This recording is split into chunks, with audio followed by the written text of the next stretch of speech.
Hi everyone.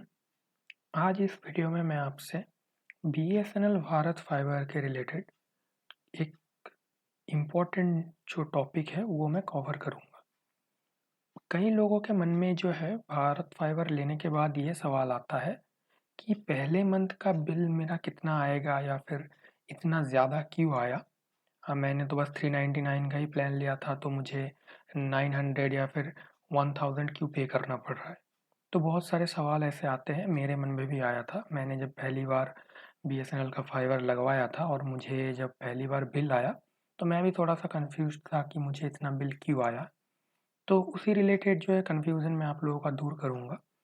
तो आगे बढ़ते हैं वीडियो में और देखते हैं कि क्यों ऐसा होता है, बिल जब पहली बार आता है तो इतना ज़्यादा क्यों आता है। तो क्या होता है कि जब पहली बार आप लोग जब कनेक्शन लगवाते हो तो आपको एक प्लान चूज़ करना पड़ता है कि आप कौन सा प्लान लेंगे। तो मैंने 399 का प्लान चूज़ किया था और मेरा जो कनेक्शन वो एक्टिव हुआ था वो 5 तारीख को, जनवरी के 5 तारीख को एक्टिव हुआ था। तो इसीलिए जो है 1 तारीख से लेकर 4 तारीख का जो बिल था वो मेरे माइनस हो चुका था मेरे 399 के प्लान से। तो इसीलिए वहाँ पे जो आप देखेंगे 360 का यहाँ पे अमाउंट दिखा रहा है।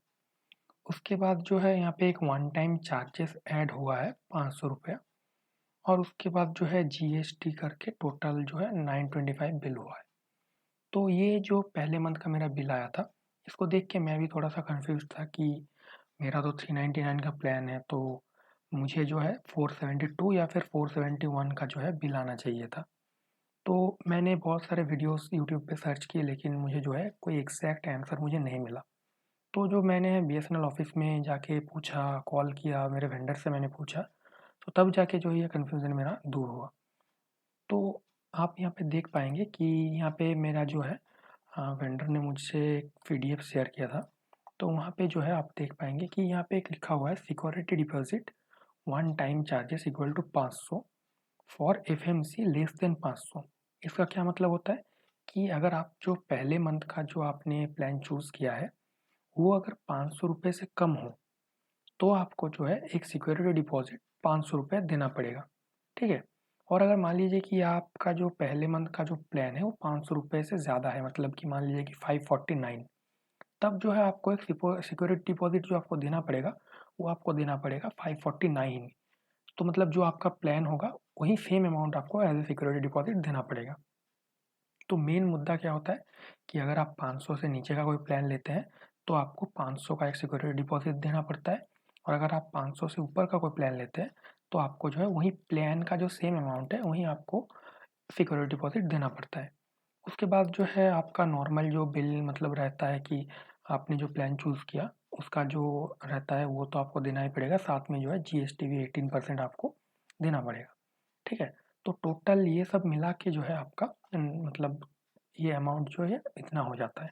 तो ये जो सिक्योरिटी डिपॉज़िट वाला मैटर रहता है, ये सिर्फ़ पहले मंथ का ही होता है क्योंकि बीएसएनएल आपको एक सर्विस दे रहा है, तो वो भी तो चाहेंगे ना कि लास्ट मंथ में जो है वो मतलब इश्यू ना हो। ये सिक्योरिटी डिपॉज़िट जो है, ये बाद में आपको जब आप कनेक्शन हटवाएँगे, तो ये एडजस्ट हो जाता है। या तो आप वो टोटली मतलब उनसे माँग सकते हैं या फिर जो आपके बिल में जो है, वो जो एडजस्ट वो करवा सकते हैं वो आप।